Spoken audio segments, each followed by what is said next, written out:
Today we revisit Multicam install, only this time one is a Raspberry Pi cam. Believe it or not, one of the biggest questions that I get is how can I use my Raspberry Pi cam alongside my USB cam on my multi-octo print install or my multi-camera install? And that's what I'm going to show you how to do today. Now it should be pretty straightforward. It's just like a USB cam install, but you have to change around a few configurations and turn a few things on. So I'm going to walk you through step by step. There will be a guide in the description below with all the commands and the configurations that I use.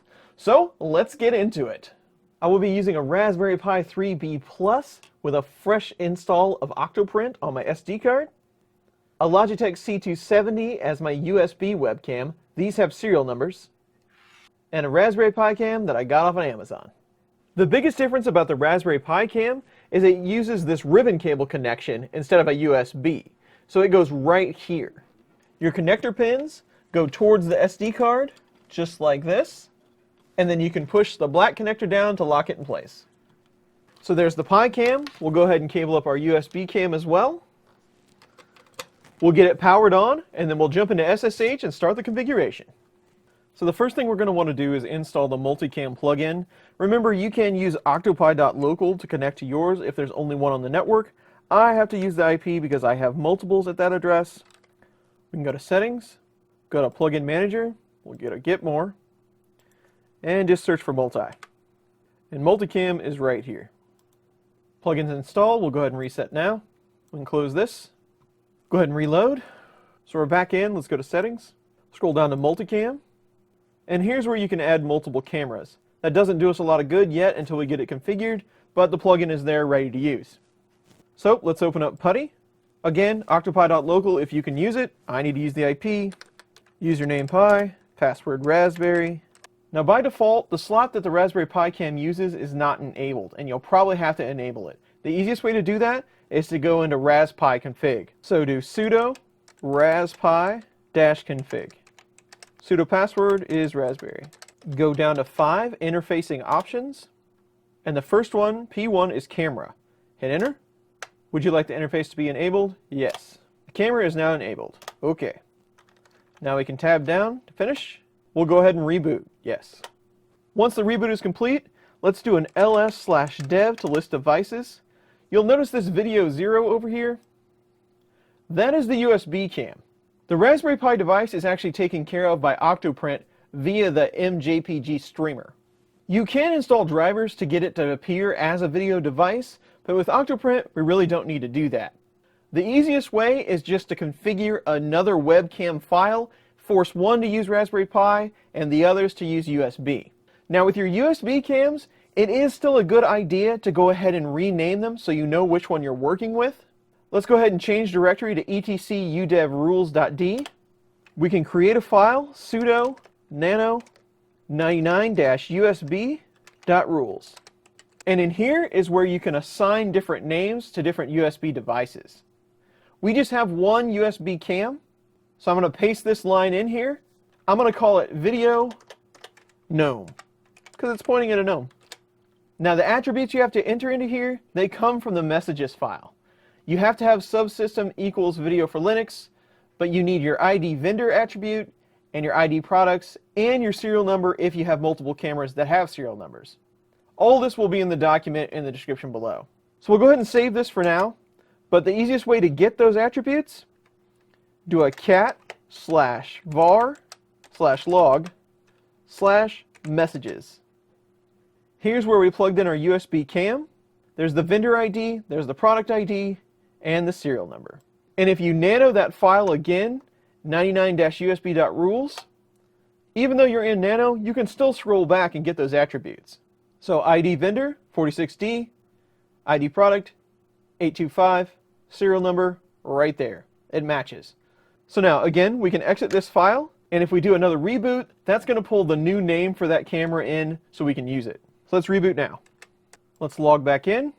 And now if we do an ls/dev to list devices, you can see over here we have video 0 and video gnome. They're the same device, but now we can call it video gnome in our config files. Even though we only have one USB cam, it's still a good idea to rename them if you add more so you know which one you're calling. Now let's create our config files. So we're going to change directory into /root/bin. If you do an ls to list the files, you'll see webcamd. That's the generic webcam config file that Octoprint provides. Let's make a copy of that file just to save it in case we screw something up. Sudo cp webcamd, and we'll call it webcamd_old. Let's make a copy of that webcamd file as well. Sudo cp webcamd, and we'll call it webcamd2. And now let's edit that webcamd file. Sudo nano webcamd. In this first webcam configuration, I'm going to force it to use the Raspberry Pi cam instead of a USB cam. And the easiest way to do that is just to come down here to Camera, take Auto off, and change it to Raspi, R-A-S-P-I. This will force it to use the Raspberry Pi cam by default for the first instance. Let's go ahead and Control X, Y to save, and hit Enter. Now with the first config file set to the Raspberry Pi cam, we can set the second one to the USB cam. So we'll do sudo nano webcamd2. And here, since we have a USB device, we can add -d/dev/our new device name, which was video gnome. You can change the resolution or the frame rate if you would like. And we need to change the camera HTTP options to -p port 8081.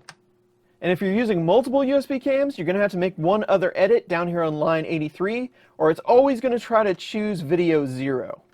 Comment out this options line, and then underneath it, put in options equals, and in quotes, $option. Now this is a redundant statement, but I'm trying to keep the framework as close to the stock as possible. Again, you only need to do this if you have multiple USB cams. So this config is done. Go ahead and hit Control X, Y, and Enter to save. Now we need to change directory into etc defaults, and we need to copy our webcamd file here. So sudo cp webcamd to webcamd2. And then we'll edit that webcamd2 file with nano. And just so things don't get confusing about where it's putting things, we're going to add a 2 to all of these. So configuration for webcamd2, the daemon will be webcamd2, the log will be webcamd2, and that should be good. So we can Control X, Y, Enter to save. Now we need to change directory into net.d to change how these are started up. So again, we'll copy the webcamd file, sudo cp webcamd to webcamd2, and then we'll edit webcamd2, sudo nano webcamd2, and we just need to change a few things to webcamd2. So the provides line, the daemon line, the description, the name, the daemon webcamd2, package name webcamd2, and log webcamd2. We're good there. Control X, hit Y, and Enter to save. Now we need to reload that daemon with system control. Again, all these commands will be in the description in a Word doc. Let's reload the defaults for webcamd2 with update-rc.d. And let's start webcamd2. /etc init.d webcamd2 start. The service is running. We can go ahead and check it with system control status. System control status webcamd2.service, and it is active and running. It's a bad sign if this says exited, but we should be good here. Now we need to fix up our HA proxy file so we can display both. So we're going to make a backup of it. Sudo cp to copy /etc/ha proxy /haproxy.config, and we'll copy it to haproxy.config.old. And we'll edit that haproxy.cfg with nano. And down here under front end public, we're going to add a line right underneath use backend, and we're going to add another backend. So you can just copy this line and paste it right below it and put a 2 on it. And you have to update the 2 on this webcam as well. And then we need to add that webcam 2 backend, so go all the way to the bottom. And we'll just copy this backend. We'll name it webcam 2. We'll change webcam 2 here, and we'll update the port to our new 8081. That should be it. Control X, Y, Enter to save. Let's go ahead and reboot one more time. Sudo reboot now. After the reboot's complete, if we jump back into the GUI and we go into settings, we can go down to Multicam, We can leave the first one as the original action stream. That'll be our Raspberry Pi cam. But the second one, we can do the same, but we need to use webcam 2. So /webcam 2 /question action equals stream. You can save. And if you go to control, we have our Raspberry Pi cam.